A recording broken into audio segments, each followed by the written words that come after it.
Hello friends, সকলকে informer justified চ্যানেলে স্বাগত জানাই। বাংলা সহায়তা কেন্দ্রে ডাটা এন্ট্রি অপারেটর পদে নিয়োগের আপডেট উঠে আসছে এখানে। আর এই ওয়েবসাইটটা হচ্ছে বিএসকের অফিসিয়াল ওয়েবসাইট, অর্থাৎ বাংলা সহায়তা কেন্দ্রের অফিসিয়াল ওয়েবসাইট এটা। আর এখানে এসে স্ক্রল ডাউন করে নিচে গেলে এখানে আমরা বিএসকে সেন্টার, অর্থাৎ যে সমস্ত আপকামিং বিএসকে সেন্টার হতে চলেছে সেটা জানতে পারবো। তার জন্য আমাদের এখানে আপকামিং সেন্টার, আমাদের এখানে ক্লিক করলে কতগুলি সেন্টার হতে চলেছে সেটা আমরা জানতে পারবো।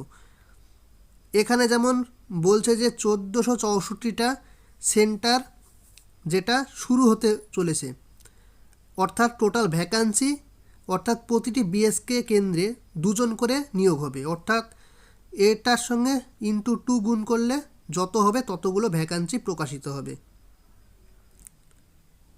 অর্থাৎ এখানে টোটাল ভ্যাকান্সি হবে 2928টি।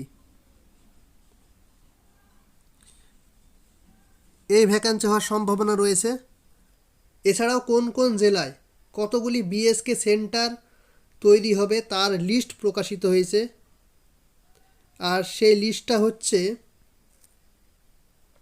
এটা হচ্ছে সেই লিস্ট যেটা প্রকাশিত হয়েছে বর্তমান পেপারে। আর এখানে যে কোথায় কোথায় কতগুলি সেন্টার হবে বিএসকে সেটা দেওয়া রয়েছে। যেমন এখানে দেওয়া রয়েছে আলিপুর দুয়ারে 34টা হবে, বাঁকুড়াতে 78টা হবে, বীরভূমে 64টা হবে, কোচবিহারে 48টা হবে, দক্ষিণ দিনাজপুরে হবে 23টা, দার্জিলিংয়ে হবে 36টা, হুগলিতে হবে 79টা, হাওড়ায় হবে 60টা, জলপাইগুড়িতে হবে 35টি, ঝাড়গ্রামে হবে 34টি, কালিম্পংয়ে হবে 29টি, মালদহতে হবে 72টি, মুর্শিদাবাদে হবে 107, নদিয়ায় 77, উত্তর 24 পরগনায় হবে 82টি, পশ্চিম বর্ধমানে হবে 28টি, পশ্চিম মেদিনীপুরে 103টি, পূর্ব বর্ধমানে হবে 73টি, পূর্ব মেদিনীপুরে হবে 1010, সব থেকে বেশি হবে পূর্ব মেদিনীপুরে, এবং পুরুলিয়ায় হবে 64, দক্ষিণ 24 পরগনায় হবে 159টি, উত্তর দিনাজপুরে হবে 45টি, কলকাতায় হবে 30টি।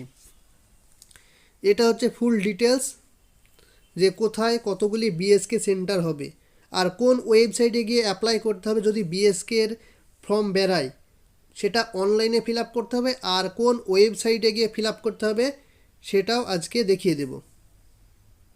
এটা হচ্ছে সেই ওয়েবসাইট যেই ওয়েবসাইটে অ্যাপ্লাই হবে, অর্থাৎ বিএসকে নিয়োগের যে ডাটা এন্ট্রি পদে নিয়োগ হতে চলেছে তার অ্যাপ্লিকেশন এই ওয়েবসাইটে গিয়ে করতে হবে।